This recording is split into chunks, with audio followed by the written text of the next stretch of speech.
फूट पड़ा।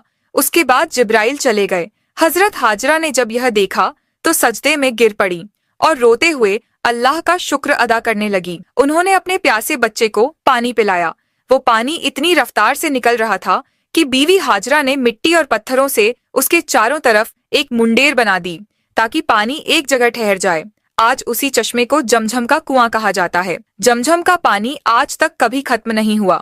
बीवी हाजरा अपने बेटे इस्माइल के साथ उसी झोपड़ी में रहने लगी। वो झमझम का पानी पीती और आसपास उगाए खजूर और कुछ फलों से अपनी जिंदगी गुजारती। अब जब पानी आ गया था तो धीरे धीरे फल और राहतें भी वहां पहुंचने लगी। कई महीने यूं ही गुजर गए। एक दिन उधर से 20 लोगों का एक काफिला गुजरा।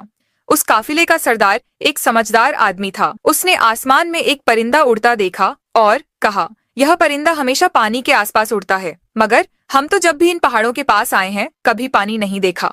अगर यहाँ पानी ना होता तो यह परिंदा यहाँ क्यों उड़ता? फिर उसने एक आदमी से कहा, जाकर देखो कहीं पानी नजर आ रहा है। वो आदमी थोड़ी दूर चला, एक पहाड़ पर चढ़ा और सामने देखा। एक चश्मा बह रहा था और उस चश्मे के पास एक औरत अपने बच्चे को गोद में लिए बैठी थी। यह देखकर वह आदमी बहुत हैरान हुआ। जल्दी से जाकर अपने सरदार को बताया, ए मेरे सरदार, आपकी बात बिल्कुल सच निकली। वहाँ एक पानी का चश्मा बह रहा है और एक औरत अपने छोटे बच्चे को लिए उसी चश्मे के पास बैठी है। सरदार को यह सुनकर बेहद हैरानी हुई। इस वीरान सुनसान इलाके में कोई औरत कैसे रह सकती है? वो फौरन उस चश्मे की तरफ गया। जब वहाँ पहुंचा तो देखा हजरत हाजरा अपने नन्हे बेटे हजरत इस्माइल को गोद में लिए चश्मे के पास बैठी हैं। सरदार ने पूछा, ए औरत, तुम कौन हो? हजरत हाजरा ने बड़ी सादगी से सब कुछ बता दिया। मैं हजरत इब्राहिम की बीवी हूँ। अल्लाह के हुक्म पर उन्होंने मुझे इन पहाड़ों के बीच छोड़ दिया। अल्लाह ने हमारे लिए जमीन से यह पानी का चश्मा निकाल दिया। हम इसी पर जिंदगी बसर कर रहे हैं।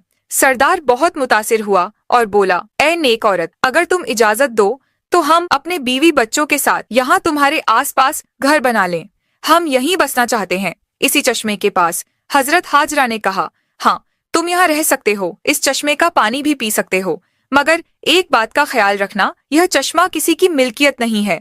यह अल्लाह ने जारी किया है, इसलिए इस पर कब्जा करने की कोशिश मत करना। सरदार ने वादा किया, ए नेक औरत, तुम हमारी तरफ से बिल्कुल बेफिक्र रहो। हम ऐसा कोई काम नहीं करेंगे, बल्कि जितना हो सकेगा तुम्हारी मदद करेंगे। फिर उस काफिले के सारे लोग जमझम के चश्मे के आसपास घर बनाकर बस गए। फिलिस्तीन में हजरत इब्राहिम अपनी बीवी और बेटे को बहुत याद करते थे। हर रोज अल्लाह से दुआ करते, या अल्लाह मुझे अपनी बीवी और बेटे से मिलने की इजाजत दे। 1 साल यूं ही बीत गया, मगर इजाजत ना मिली।